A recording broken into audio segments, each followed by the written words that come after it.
give you the award. Oh, oh.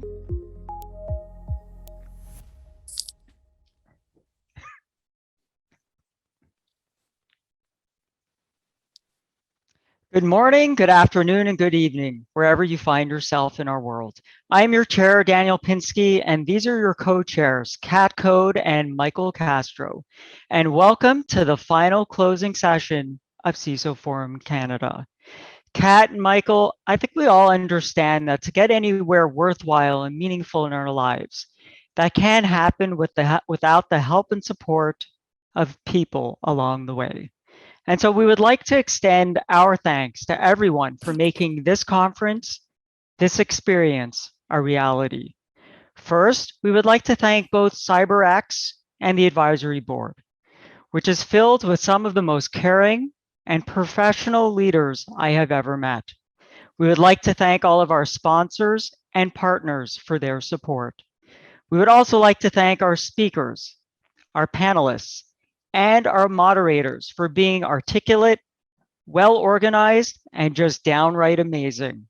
Finally, we would also like to thank the audience for choosing to spend your time with us. It's been a pleasure and an amazing 3 days. Now, as promised, we actually have gathered the top 10 takeaways from all the various sessions over the previous 3 days. And we're going to be going over them together, and we're going to be commenting as we see fit. So I'm going to get that underway. So number one, security within the enterprise is now seen as more of an independent program rather than a function of IT. There's a real expectation now that the Office of the CISO has a team and the resources to deal with problems in the technical, the governance, and the compliance domains. And I'm just interested, and we'll start with Michael, if I obviously agree with that takeaway, but I would like your thoughts and your perspectives. Oh, totally agree. I think it's, we're seeing this great shift out of that IT corner, and it really is, it's about time, quite honestly, in a lot of ways. So I totally agree. I see it out there, and it has really been showing some great success.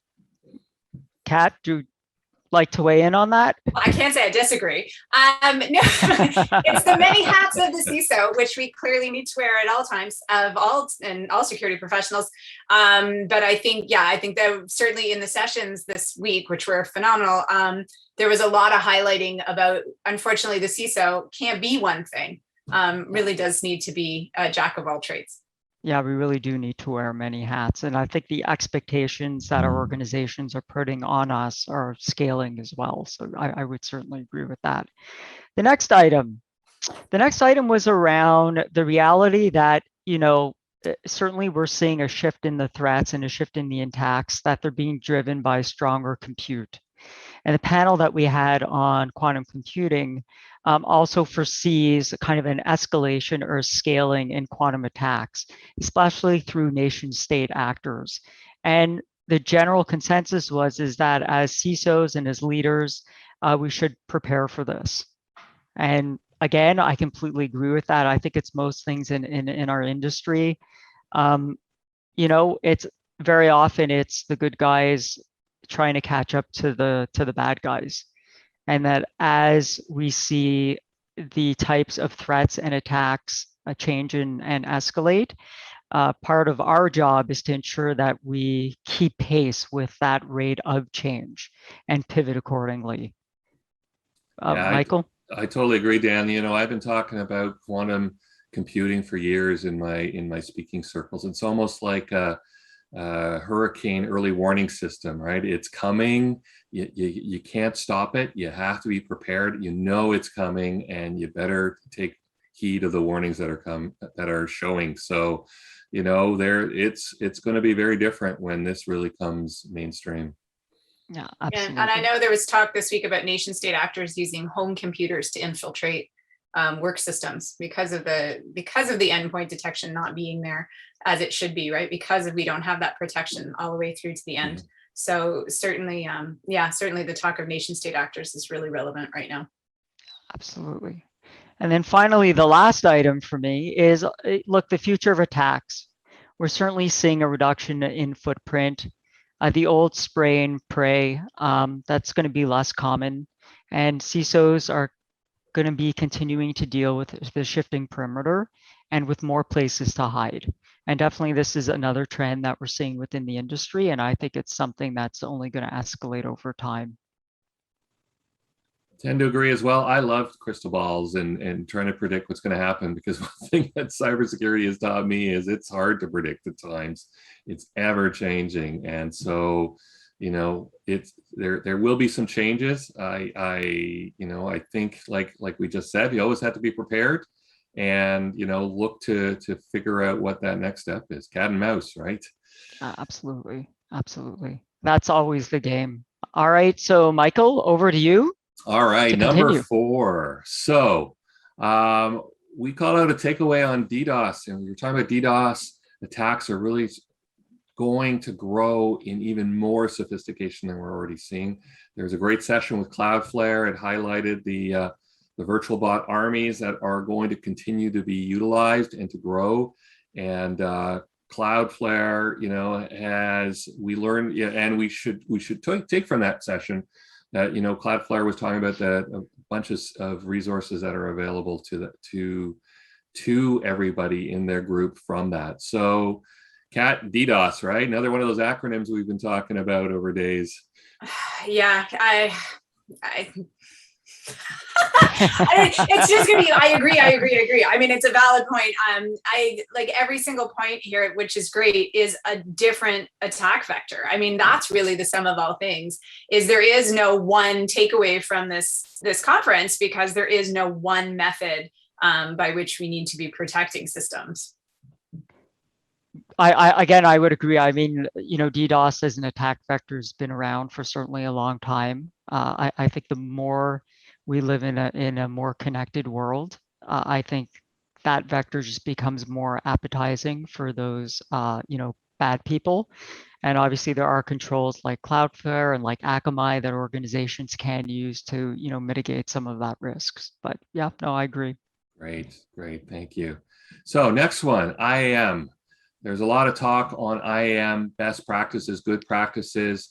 Menafee talked about it, Auth0, Okta, all had that concept of being more customer centric. And, you know, IAM can be done right. It is a daunting task for sure, but IAM can be done right and actually not be looked at as a cost center, but actually something that has a bit of an ROI attached to it. Daniel, have you seen that? I mean, I haven't seen that. Certainly IAM, or, you know, an organization's ability to really do a better job of securing just the identities of their coworkers and employees. I think as more and more our employees are more remote and people aren't necessarily in the office, you know, the perimeter is going away. And that's why it's even more important to ensure that the way we tackle IAM, ensure that we're doing that properly, is going to be ever more important. Yeah, I agree. I think I have like 5 authenticators sitting on my mobile device right now for different clients, but you know what? It's well worth it, because, and I'm okay with that. I had to change my password for one of them to something super complicated, but you know what? They were right. It should have been more complicated to begin with. But yeah, these policies that get pushed, especially by these authenticators as well, they're worth having. And the multi-factor authentication that things like Okta can add that don't exist otherwise for accounts is that's definitely a plus.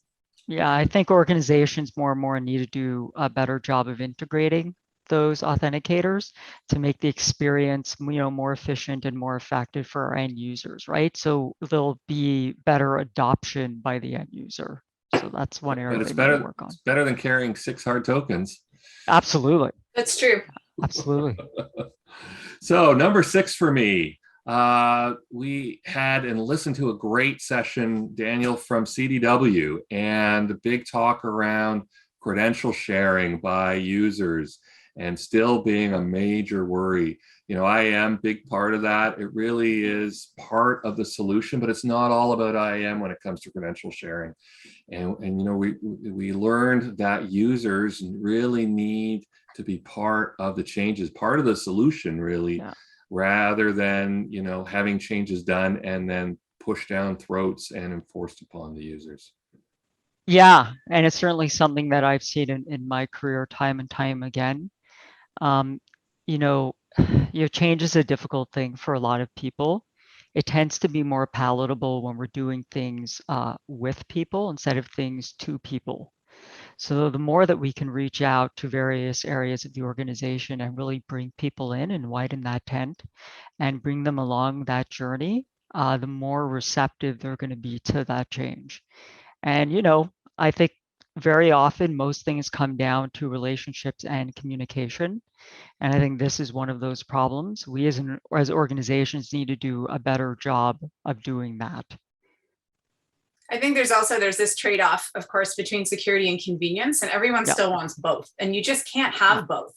Like my door would be much easier to open if there wasn't a lock on it, but it's there for a reason, and we're all used to pulling out our keys or your phones in some cases, but we're all used to doing that to get in. It's going to be, in 5 years, this won't even be a thing because everyone will know that it's a necessary, or we'll be using chips in our wrists, one or the other. But for now, it's trying to, I think, like it's beautifully put, Daniel, like it's working with people and helping them understand that they have a role to play in this, and that this trade-off can't always happen. Yeah. All right, Kat, over to you. Over to me, number 7. So really, I saw this a lot this conference, but security leaders are advised to embrace the new methods of digital engagement and continue to participate in communities of practice. There is strength in sharing. And I certainly know, Michael, you and I were in a session last night that was talking about networking, and I know there were several other sessions about sharing knowledge. This whole industry is too wide. There's too much breadth here for everyone to know everything. And so we really do need to rely on each other. It's not competitive. Like, you're not going to steal my information and take my jobs. There's jobs for everybody. But there is importance in sharing in that community and supporting peers. Yeah, I think sharing is so fundamental. And, there are technical groups for sharing. There are ISACs for sharing. There's networking for sharing. And, it truly makes every one of us as CISOs and aspiring CISOs that much stronger. Yeah, I completely agree. I mean, obviously I wasn't a panelist on that session, but I did listen to that session.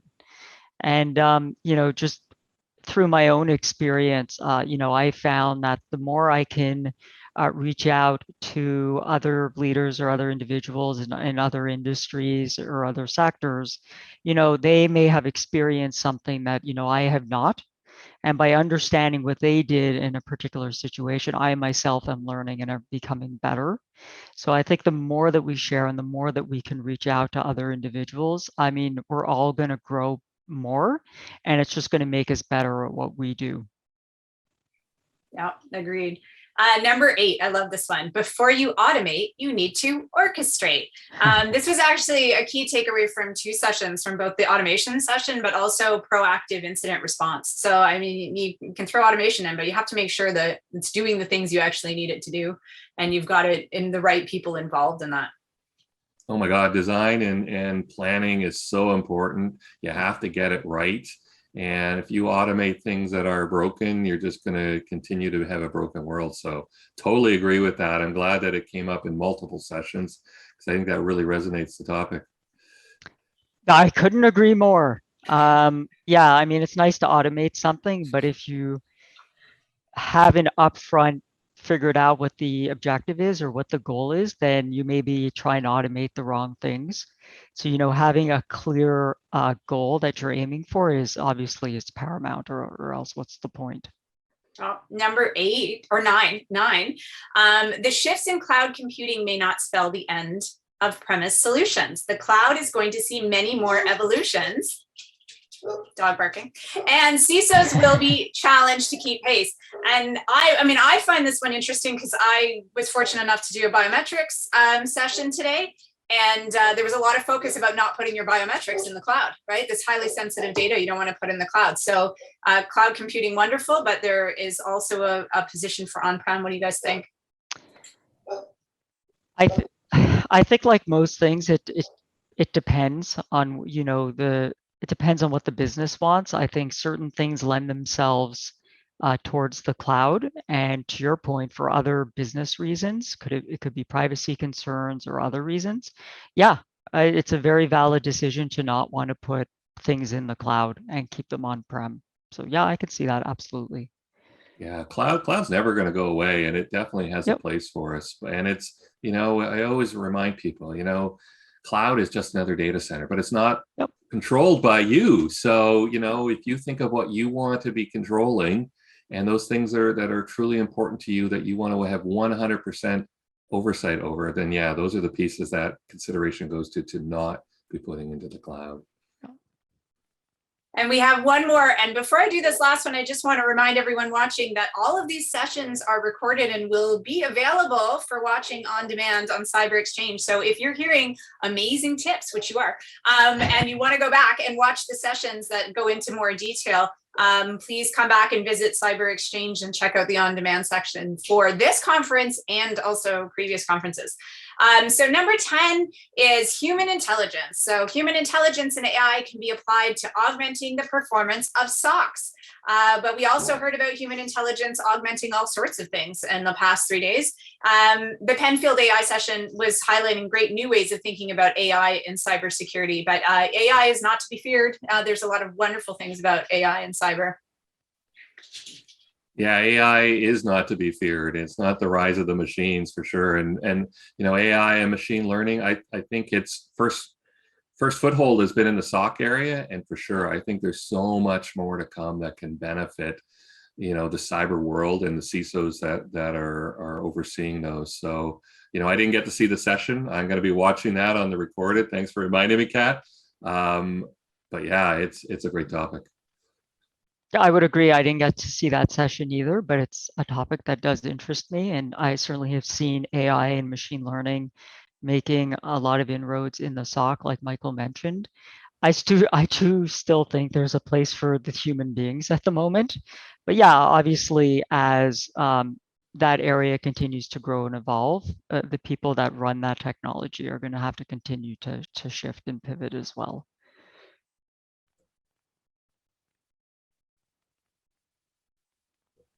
That's it, right? Those are the 10. That's it. I think that's our 10. Right? That's our 10, hey? Top 10 of like 30, but yeah, that's our 10. All right, so thank you for that. And now the moment that everybody has been waiting for, the awards. So let's start off with Kat, who's going to be doing the CISO of the year. Kat? Thank you. Well, you stole my thunder now. Now I'm doing the CISO of the year award. I'm very excited to announce this year's winner is Isaac Straley. So Isaac Straley joined U of T in 2018. Isaac holds the inaugural appointment of the Chief Information Security Officer at the university. In this dynamic role, Isaac reports to the Chief Information Officer and has oversight of the information security program, ensuring that U of T's network systems and information are protected, meeting all regulatory and policy requirements. A collaborative and innovative leader, Isaac provides strategic and tactical direction to technology staff, managers, faculties, and departments. Isaac is spearheading an effort to find meaningful ways for information security to enable flexible and dynamic academic missions. In his last role, Isaac was at the University of California for 13 years, where he held a dual post of both CISO and privacy officer. Isaac is an alum of California State University, Long Beach, and holds the Certified Information Security System Security Professional designation. I am thrilled to be able to welcome Isaac to our virtual stage to accept this award. Please join me in congratulating Isaac. Thank you so much, Kat, and everyone, especially the nominators who nominated me. I really appreciate it. I think it's really important to reflect on the role of the CISO, as you've all been doing for the last couple of days, that it's not one person. So while I'm grateful and honored to do this, I really want to recognize my team and the collaborators that we work with, both across the higher education sector. University of Toronto is not alone in this. We work quite closely with all of our partners and this whole community, right? We work really closely together, and I think that the office of the CISO is more than any individual can do alone. And as security professionals, we're all in the mud. We're all in this, right? And so it's events like these. It's recognizing each other and it's working together to build something better that we can do on our own that makes a difference. So really, I'm honored. But again, I think the team, the bigger team, both at U of T and across the country, have made this possible. So thank you.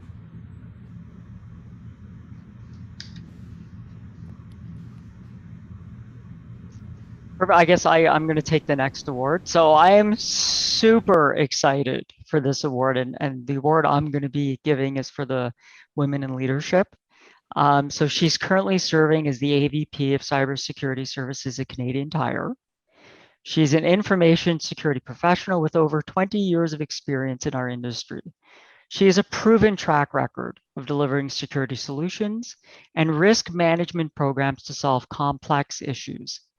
She participates in activities and events that focus on building a diverse cybersecurity talent. She also creates awareness to increase female participation in STEM education. I've worked with this individual for several years at CIBC, and I can tell all of you that this award is very well deserved. It is my pleasure to grant this award to Maggie Talley.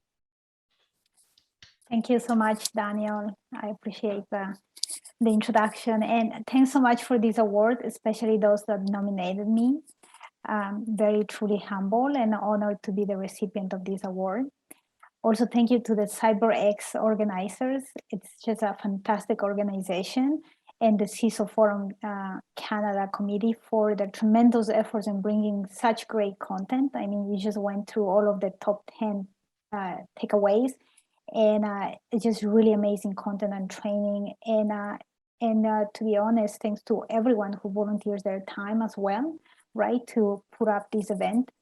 And because it brings a lot of knowledge to the cybersecurity community. I'm very happy and glad to be part of these efforts as well. Thank you. Thank you, Maggie. Congratulations again. And now over to Michael Castro. Yes. And you didn't steal my thunder. That's great. No, So well-deserved, Maggie. Congratulations. Thank So you. our final award of the night is the Lifetime Achievement Award. And we actually this year in 2021 have two winners. So really two awards to give out, which I will break down into our two well-deserved winners. Our first winner is Adam Evans. So Adam is the Vice President of Cyber Operations and Chief Information Security Officer at the Royal Bank of Canada at RBC. His responsibilities within his role including global cyber operations, cyber strategy, crisis management, regulatory compliance, partnerships, governance, so many things. And Adam is a member of the Information Systems Audit and Control Association, or as we know as an acronym, ISACA.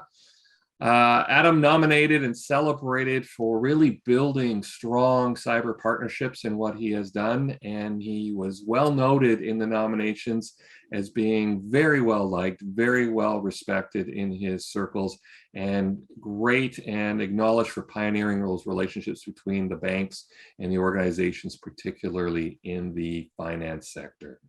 So Adam was unable to join us tonight. So instead he has sent a video that we are going to share with you now.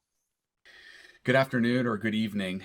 First of all, let me apologize for not attending virtually and accepting this award. I'm going to be on a plane out to the West Coast to see some family that I haven't seen in a couple of years due to the pandemic. So my apologies for not being able to virtually accept this award in front of all of you.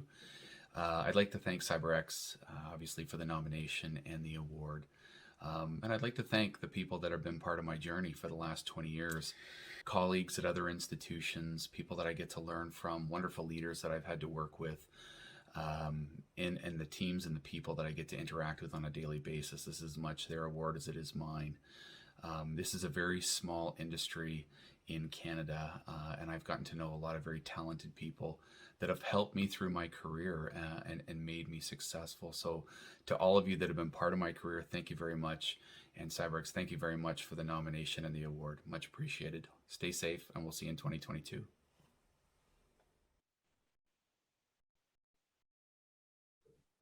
And congratulations to Adam. Our second winner is Hugh Burley, who is now a retired VP of IT for Thompson Rivers University. So Hugh has had a broad IT experience, including many areas beyond cybersecurity, including network and desktop. He's worked servers, PM, supervision, and in the management side of the house as well. Since 2003, Hugh has been really concentrating on the information security, cybersecurity side, and has achieved many professional accreditations, including CISSP, GSEC Gold, CIPP, CSIS, CISM, and CRISC, to name a few. Currently, in his spare time, it seems, Hugh sits on many different boards, including the Vancouver chapter of ISACA, the Avanta Gartner Vancouver chapter for the CIO and CISO governing body, the BCNet Cybersecurity and Identity Management Committee, the True Annual Privacy and Security Conference governing body, and of course on the siberX CISO forum, where I have had the pleasure to work with Hugh for many, many years. So nominated for leading his teams collaboratively and supporting the next generation of cybersecurity talent. He's been so busy with numerous mentorship programs and really been key on giving back to the community and to this profession. Congratulations, Hugh Burley. Thanks so much, Michael. I am truly honored. It's a wonderful thing to be acknowledged for years of labor, but I've been truly fortunate as well in my career. I've been in the right place at the right time with the right skill set to build and manage an information security program. And that, of course, involved a lot of preparation and training. But I wouldn't be here today if I hadn't found my voice within my organization and others over the last many years. Finding my voice, being able to speak up, to engage, and to encourage has been truly rewarding, and really is something that I feel is the most important part of my career in many ways. So looking forward, I hope that over the coming years, the people watching will invest in building their skill sets, of course. But even more, I think it's important that you find your voice and that you get engaged and you speak up. Join organizations like ISACA and get on the stage where you can, because really the world needs you more than ever now. And with that, thank you very much. Well said. Thank you, Hugh, and congratulations. Over to you, Daniel. Thank you. So yeah, definitely congratulations to Hugh and to all the award recipients.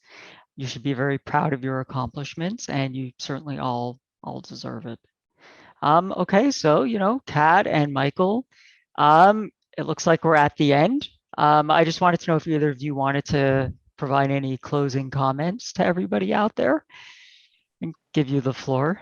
I know you're going to do the big thank yous, Yeah. but no, I'm always impressed with these conferences. I've had lots of feedback coming in from colleagues and people I know who attended at the content and the caliber. So yeah, big claps to everyone involved, and a thank you again to all the speakers who brought their brains and their content to share. Yeah. I think I have the same things to say. It was fantastic working with both of you and helping you chair, Daniel. It has been a great experience. I can't believe these 3 days have flown by. In my eyes, another successful CyberX conference. Looking forward to 2022. Yeah, I echo both of those sentiments. I think both of you, and I think I said this during our opening session, introduced you as my co-pilots, but you both have been just phenomenal. And certainly the last 3 days wouldn't have happened without either of you. So thank you both for your help and support. And just for everybody out there, certainly the audience, again, thank you for your time, and thank you for everybody else's time. And just everybody, thank you again, take care, and see you in the next conference, and stay cyber safe.